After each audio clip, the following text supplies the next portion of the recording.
दोस्तों स्क्रीन पर जो आप देख रहे हैं वो मास्टर पैसेज है जो एसएससी के थ्रू रिसीव हुआ है और इसको मैंने इस तरीके से अरेंज किया है 100 वर्ड्स का मार्क लगा के खुद से टाइप करके, ताकि आपको कोई भी दिक्कत ना आए। आप स्क्रीन पर देख रहे होंगे। दोस्तों इस क्लास में आपको डिक्टेशन दूंगा। ग्रेड सी का मैटर है, बहुत ही ज़बरदस्त मैटर है, मिक्स मैटर है, लीगल और पार्लियामेंट्री डिबेट्स को मिक्स करके मैटर बनाया गया है। आपको डिक्टेशन दूंगा इस क्लास में मैं 100 WPM पर। अच्छे से लिखिएगा, 1000 वर्ड्स की डिक्टेशन है। डिक्टेशन प्रोवाइड कर रहा हूँ आपको 100 WPM पर। Be ready for it.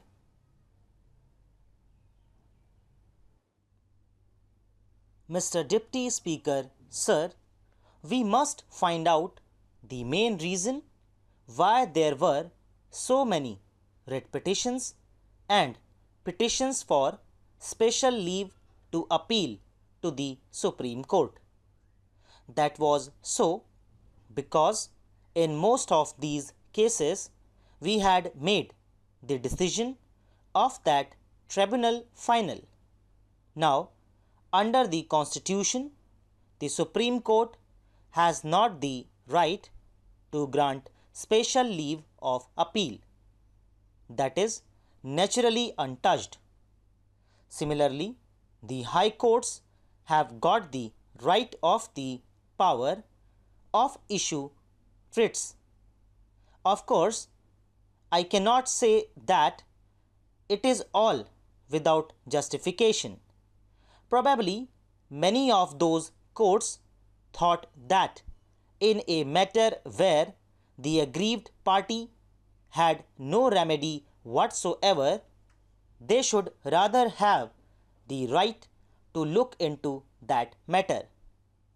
And it was from that point of view that we had so many appeals and so many writs issued by the High Court. Now, we are going to provide in this measure for a direct appeal to the High Court itself. As lawyer members probably know, when there is a remedy by way of appeal, no High Court ordinarily issues any writ, and the Supreme Court is not expected to grant any special leave of appeal.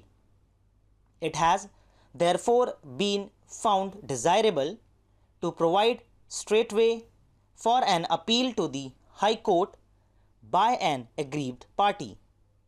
I think this will also remove much of the delay which is ordinarily caused by these matters.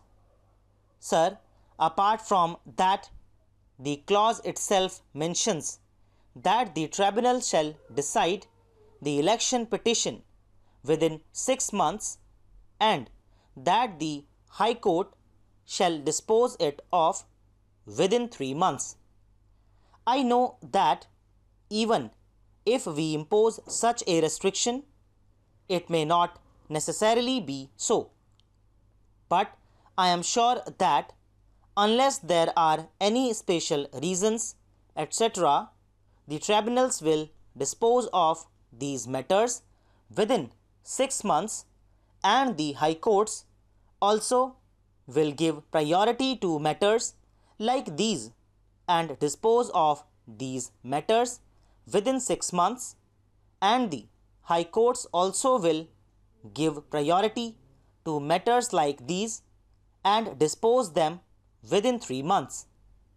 So, the honorable members will find that the present provision that has been made in this bill is much more satisfactory than the previous one.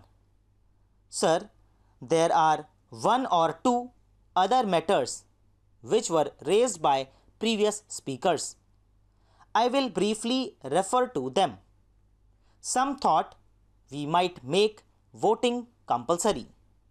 It is a very difficult thing to do in a democracy like ours.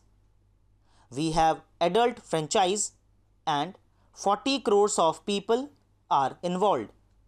This is an impossible thing. You may compulsorily take voter to the polling booth, but I do not know how you can compulsorily make him vote. Of course, there are one or two countries like Australia and Belgium where I am told this thing is being done, but with these expectations all over the world, no country has thought it proper to do this on such a large scale.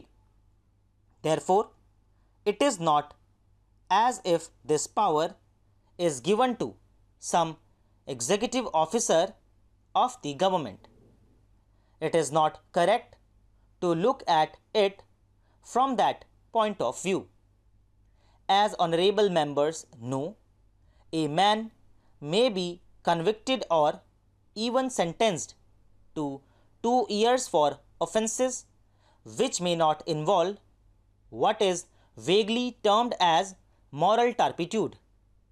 To introduce the words moral turpitude in a measure like this will not be desirable because it is a term which may have different types of circumstances. This moral turpitude is a thing which cannot be defined. Therefore, the other house thought that the best way and the best remedy out of this was to leave the power to the Election Commission itself, and I believe there has been no complaint till now in any proper case that the Election Commission has ever hesitated to remove disqualification if it could be done.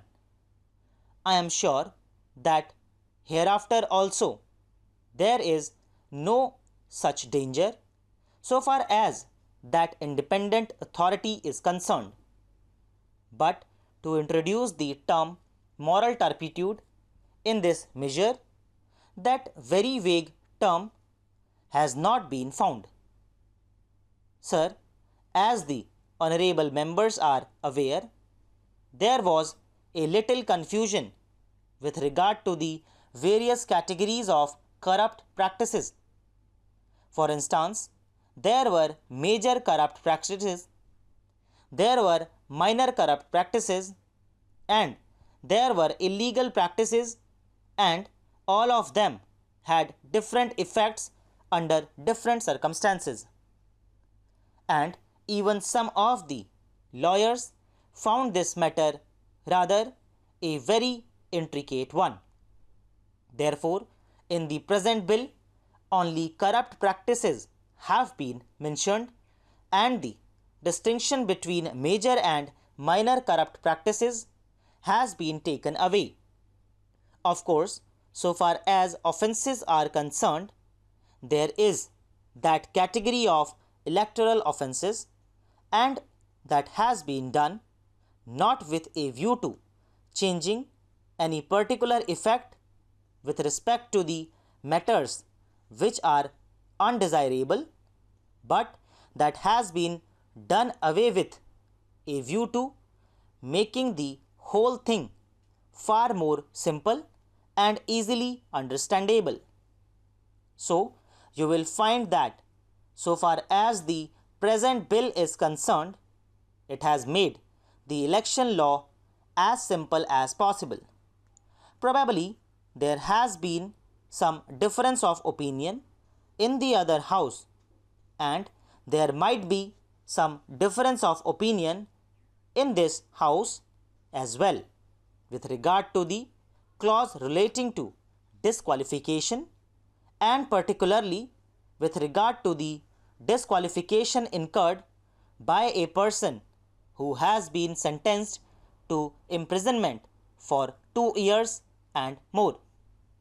The reason for that is that generally the offences for which a man is sentenced to 2 years are cognizable offences and offences of a more serious nature. It was therefore thought that in such a case he should not be allowed to stand for 5 years more. But even then, as matters now stand, that disqualification can be removed by the Election Commission in suitable cases.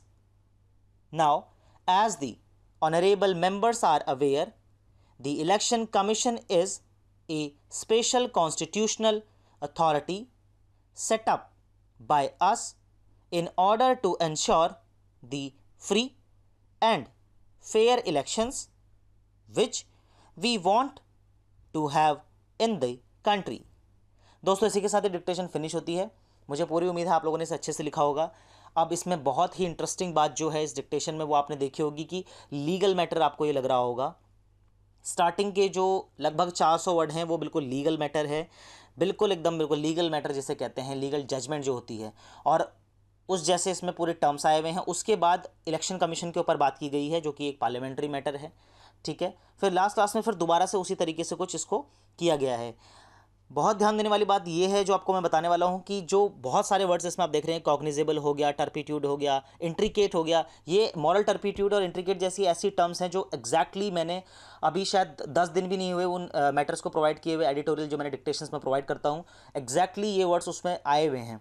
तो दोस्तों आप ज़्यादा से ज़्यादा practice कीजिए। जितनी ज़्यादा आप इन मैटर्स की प्रैक्टिस करेंगे आपको उतनी ज़्यादा हेल्प एग्जाम में होने वाली है। बस आप इतना समझ लीजिए कि आपको बस मेहनत करते जाना है और रिपीट करना है, प्रैक्टिस करनी है, जब रिपीट करना है। जब आपका स्किल टेस्ट जैसे जैसे पास आएगा तब मैं आपको कुछ और टेक्निक्स बताऊँगा उस टाइम पर कि आपको अब कैसे तैयारी करनी है स्किल टेस्ट के लिए। एक बार आप रिटर्न अच्छे से कर लीजिए। अगर आपका किसी और एग्ज़ाम के लिए स्किल टेस्ट आपका भी पेंडिंग है तो उसके लिए आप इन डिक्टेशंस को दबा के कीजिए। बहुत ज़्यादा मेहनत करनी होगी आपको, कोई दिक्कत नहीं आने वाली। जो लीगल का मैं कोर्स एक प्रोवाइड कर रहा हूँ उसमें मतलब आप अगर वो कोर्स अगर आपने किया होगा, जिन बच्चों ने वो डिक्टेशंस लिखी होंगी, डेली वो डिक्टेशंस आपको मिल रही है 100 WPM पर, तो वो डिक्टेशन जो आप लिख रहे होंगे अगर लिखी है सही से तो इसमें कोई दिक्कत नहीं आने वाली आपको।